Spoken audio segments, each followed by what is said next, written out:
bersama-sama mendengarkan tausiah dalam rangka selawat 40 menyongsong Ramadan Mubarak 1447 Hijriah yang akan disampaikan oleh Ustaz Haji Maulana Siddiq PSC SPD.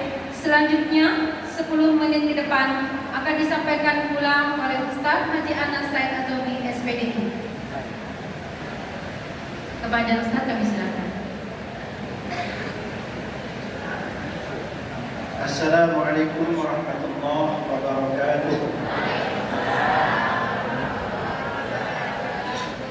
Alhamdulillah wa kafa wassalatu wassalamu ala habibil mustafa wa ala alihi wa ashabihi ahlus sidqi wal wafa. Rabbi shrah li sadri wa yassir li amri wahlul 'uqdatam min lisani yafqahu qawli. Rabbi zidna ilma warzuqna fahma. Sadaqallahu al-aliyyul azim wa sadaqa rasuluhun nabiyyul karim. Yang saya hormati yaitu Bapak Ketua Yayasan Pesantren Harunia Bapak Haji Burhansyah, kemudian Ketua Majelis Sholawat Pimpinan Wilayah Kalimantan Barat Bapak Haji Sobron Jamil, kemudian segenap dan seluruh pengurus, pimpinan dan pegawai Masjid Bulan Rahman. Kemudian yang saya hormati juga tamu kehormatan kita Bapak Haji Arifuddin, alim ulama, guru khusus, Al-Ustadi, guru kita Ustaz Haji Anas Said Al-Zohbi, hadirin wal hadirat semuanya.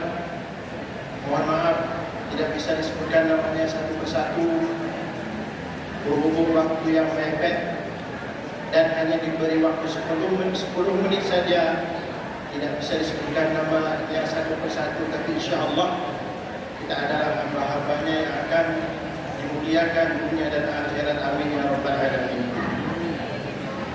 Alhamdulillah, betapa bergembiranya kita hari ini kita berkumpul dan bersama-sama berada di Masjid Bulan Rahman, bersolawat kepada baginda Rasulullah sallallahu alaihi wasallam. Tentunya di dalam hati kita bahwa kita sangat mencintai baginda Rasulullah sallallahu alaihi wasallam. Dan kelak sebagaimana sabda baginda Rasulullah, al-mar'u ma'a man ahabba, bahwa seseorang nanti di hari kiamat dia akan bersama dengan siapa yang dia cintai. Hari ini Masya Allah kita berkumpul semuanya, dari pengurus wilayah Kalimantan Barat, kemudian pengurus daripada Sholawat Majelis Sholawat pada Pontianak, kemudian pengurus Sholawat Majelis Sholawat pada Singkawang. Dengan maksud dan tujuan adalah kita cinta dengan baginda Rasulullah SAW. Tentunya syafaat dan pertolongannya di hari yaumil akhir kelak yang sangat kita idamkan dan yang sangat kita harapkan agar kita terselamat dari azab Allah Subhanahu wa taala, mendapatkan ampunan dan maghfirah dari Allah Subhanahu wa taala. Bapak Ibu hadirin wal hadirat yang dimuliakan oleh Allah Subhanahu wa taala, pada kesempatan yang singkat ini bingung juga tadi mau menyampaikan apa 10 menit ini. Tapi insyaAllah walaupun waktunya hanya 10 menit, mungkin ini lancar kaji karena diulang begitu kan? Jadi dengan datangnya bulan suci Ramadan ini, mari kita banyak 4 perkara di bulan suci Ramadan. Pertama, banyakkan tatkala nanti berada di bulan suci Ramadan agar kebaikan dan keberkahan di bulan suci Ramadan tersebut semakin datang dan semakin banyak kebaikan tersebut, pahalanya datang kepada diri kita. Banyakkan daripada membaca yaitu Al-Quranul Karim. Karena ulama-ulama kita terdahulu bahwa di bulan suci Ramadan mereka Masya Allah seperti Imam Syafi'i rahimahullah ta'ala, di siang hari menghatamkan Al-Quran sekali, di malam hari menghatamkan Al-Quran sekali. Jadi dalam satu hari 24 jam menghatamkan Al-Quran 2 kali.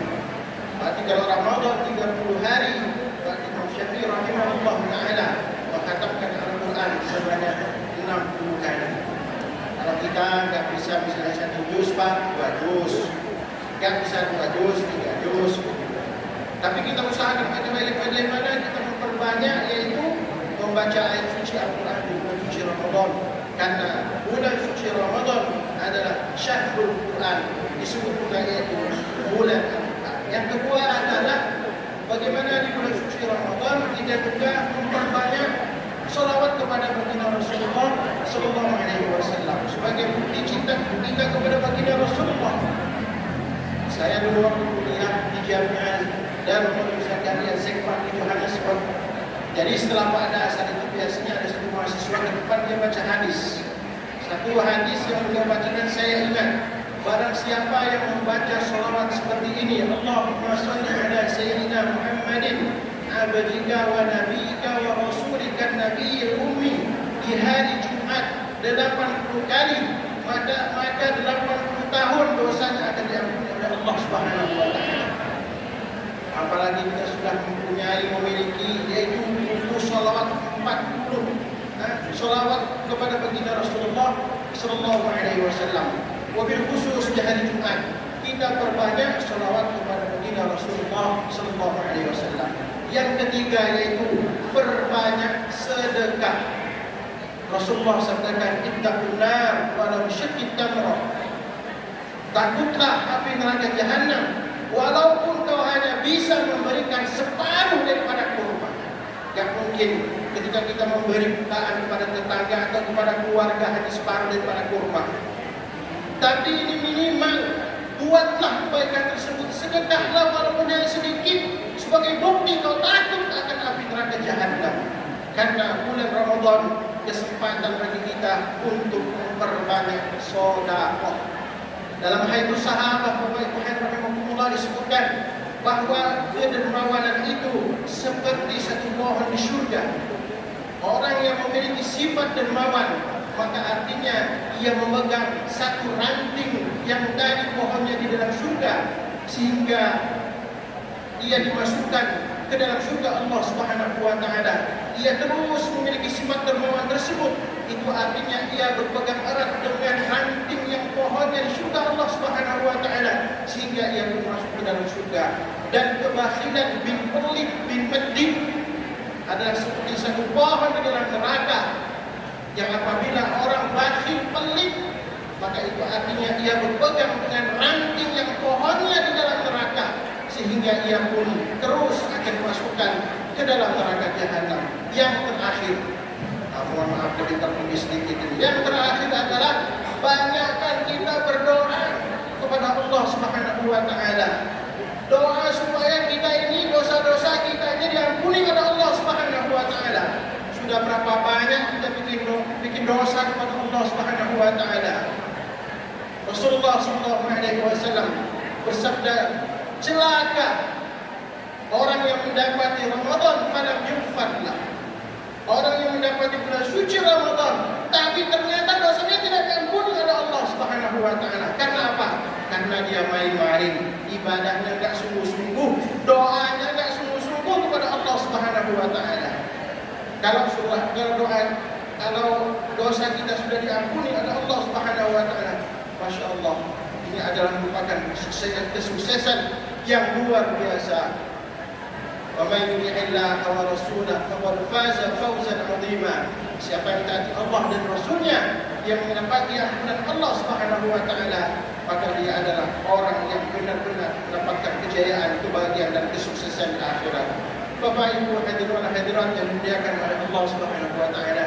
Mungkin ini pesan saya karena waktunya juga habis, semoga bermanfaat dan kita juga semakin meningkatkan tali silaturahim insyaallah dalam acara yaitu selawat akbar, dan kemudian kita senantiasa berdoa kepada Allah Subhanahu wa taala. Allah panjangkan umur kita sehingga kita sampai di bulan suci Ramadan, dan kemudian berniat berazam dalam hati kita untuk menyempurnakan lagi dan lagi bagaimana mutu dan kualitas iman dan amal ibadah kita kepada Allah Subhanahu wa taala semakin baik. Wabillahi taufiq wal hidayah. Yang benar datang dari Allah Subhanahu wa taala dan yang buruk adalah datangnya dari saya sendiri. Wallahu muwaffiq ila aqwamit thoriq. Assalamualaikum warahmatullahi wabarakatuh. Waalaikumsalam warahmatullahi wabarakatuh. Terima kasih kepada Al-Ustaz Maulana Siddiq. Kemudian kita lanjutkan dan kita dengarkan uraian hikmah selawat atau tersiap yang akan disampaikan oleh Bapak Al-Ustaz Haji Anas Sori SPD. Untuk Ustaz yang bermakna silakan.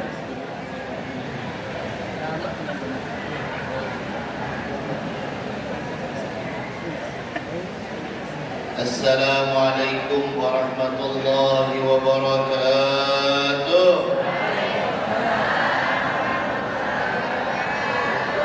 Alhamdulillahi rabbil alamin. Wassalatu wassalamu ala asyrafil anbiya'i wal mursalin wa ala alihi wa sahbihi ajma'in, amma ba'd. Yang saya muliakan Bapak Ustaz Sabrul Jamil, serta yang saya muliakan Bapak Al-Ustaz Haji Burhansah SAG MPD, beserta yang saya muliakan Bapak Ketua Masjid kita Bapak Haji Suherman, beserta seluruh jajaran pengurus. Yang saya muliakan Bapak Haji Alifuddin sebagai anggota Dewan DPR RI Dapil Kalimantan Barat yang menyempatkan hadir pada siang hari ini, beserta yang saya muliakan Kiai Haji Maulana Siddiq. Beliau ini lulusan Afrika, Masya Allah. Alhamdulillah telah menyampaikan tausiah yang saya muliakan seluruh jamaah sekalian yang tak bisa saya sebut satu persatu. Mudah-mudahan dengan berkah selawat utang-utang semua lunas. Utang apa? Mudah-mudahan berkah selawat yang dalam keadaan sakit diberikan oleh Allah sehat walafiat.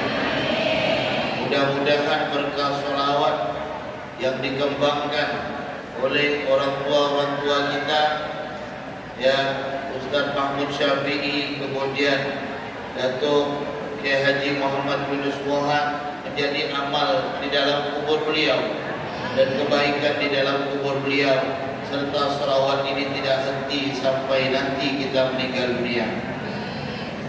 Kita bersyukur kepada Allah yang telah menganugerahkan kepada kita nikmat iman dan Islam, sehat walafiat dan keberkahan umur, dan nikmat yang terbesar terkumpul kita pada saat ini untuk berselawat kepada Nabi Muhammad dari Dalailul Khairat yang sudah kita baca. Alhamdulillah Bapak Ibu sekalian, Bapak Ibu telah menyambungkan roh dengan guru-guru kita. Saya ditanya oleh orang, boleh tidak kita berselawat tanpa ijazah? Boleh. Boleh tidak kita berselawat tanpa baiat? Boleh. Lalu apa gunanya baiat? Ini sambungan roh dari guru ke guru kita. Istilahnya antara seorang mursyid dengan murid namanya. Itu saja.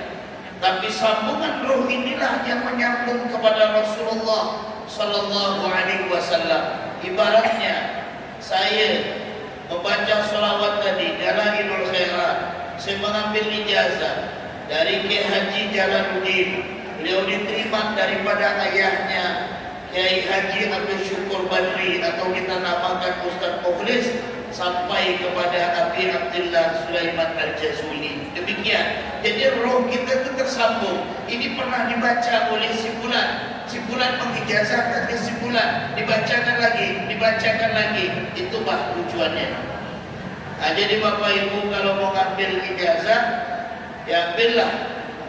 Mungkin saat ini bersama anak-anak almarhum Kiai Haji Muhammad Yunus Mohan, ambil ijazah kepada beliau, ya, solawat kepada Nabi Muhammad sallallahu alaihi wasallam. Karena tidak ada amalan akhir zaman yang terbaik kecuali dua, istighfar dan solawat. Kalau tadi dikatakan oleh Ustaz Sabrul Jamil, man lam yashkurin nas lam yashkurillah. Siapa yang tidak berterima kasih kepada manusia, maka dia tidak berterima kasih kepada Allah. Dan manusia yang harus kita terima kasihkan adalah yang utama Rasulullah sallallahu alaihi wasallam setelah Allah Subhanahu wa taala. Apa tanda terima kasih kita kepada Nabi Muhammad? Kita tidak bisa membalas dengan apa perjuangan yang dibawa oleh Rasulullah. Kita tidak bisa memberikan dengan harta seluruh dunia sekalipun. Kita ingin balas dengan apa yang diberikan Nabi Muhammad, tidak akan mampu. Beliau telah berdakwah dengan dicaci maki, dengan disakiti, bahkan dilumpuhkan kaki beliau dalam keadaan lemah. Berbagai macam telah ditanggung oleh Nabi Muhammad. Tapi yang selalu dipikirkan Rasulullah adalah umatnya. Mau meninggal dunia yang dicari umatnya. Sekarang kita umat, apakah memikirkan Nabi Muhammad? Maka salah satu jalan untuk kita ingat dengan Rasulullah adalah bersalawat kepada Nabi Muhammad SAW. Dan alhamdulillah, Bapak Ibu berada di Masjid Udar Rahmat ini, ya, yang mana Bapak Ketua langsung ngomongkan saya, siapa saja masjid ini, asalkan di dalamnya bersalawat kepada Nabi Muhammad, kapanpun insyaAllah, kata beliau. Kalau ada rezeki pasti beliau itu saling berbagi, Bapak Ibu sekalian. Artinya adalah, maka mari kita yang berkumpul ini satukan hati kita, basahkan lidah kita untuk senantiasa berselawat kepada Nabi Muhammad sallallahu alaihi wasallam, sehingga doa tadi dikabulkan oleh Allah. Apa doa kita tadi yang kita baca? Ya Allah, perlihatkan kami wajah Nabi Muhammad sallallahu alaihi wasallam, mau dalam keadaan sadar atau dalam keadaan mimpi. Siapa yang melihat Rasulullah dalam keadaan mimpi? Apa kata Nabi Muhammad?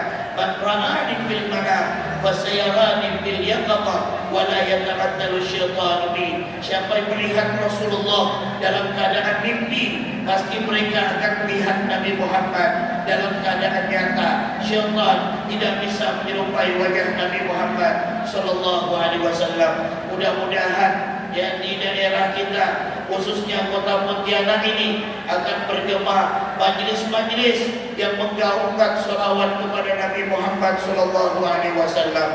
Mudah-mudahan kita berkumpul ini dikumpulkan kelak bersama Nabi Muhammad. Mudah-mudahan kita semuanya dikumpulkan oleh Allah bersama ulama-ulama kita. Al-Ustaz Mahmud Syafi'i beserta berkumpul bersama ulama kita yang senantiasa mengamalkan salawat 40, Syekh Abdul Ghani Mahmud Al-Yamani, Syekh Ali Al-Katafani, beserta kepada guru kita dan guru saya juga, Kiai Haji Muhammad Yunus Mohan. Mudah-mudahan kita dikumpulkan bersama mereka, bersama Rasulullah sallallahu alaihi wasallam, dan mudah-mudahan anak keturunan kita dijadikan semangatnya di dalam dakwah, di dalam selawat sebagaimana selawatnya mereka, semangatnya mereka para guru dan ulama kita. Sekiranya cukup sekian yang dapat saya sampaikan. Mohon maaf atas segala kekurangan. Subhanakallahumma wa bihamdika asyhadu an la ilaha illa anta astaghfiruka wa atubu ilaik. Wassalamualaikum warahmatullahi wabarakatuh. Assalamualaikum warahmatullahi wabarakatuh. Demikian tadi tausiah yang disampaikan oleh Bapak Ustaz Said Tejobi.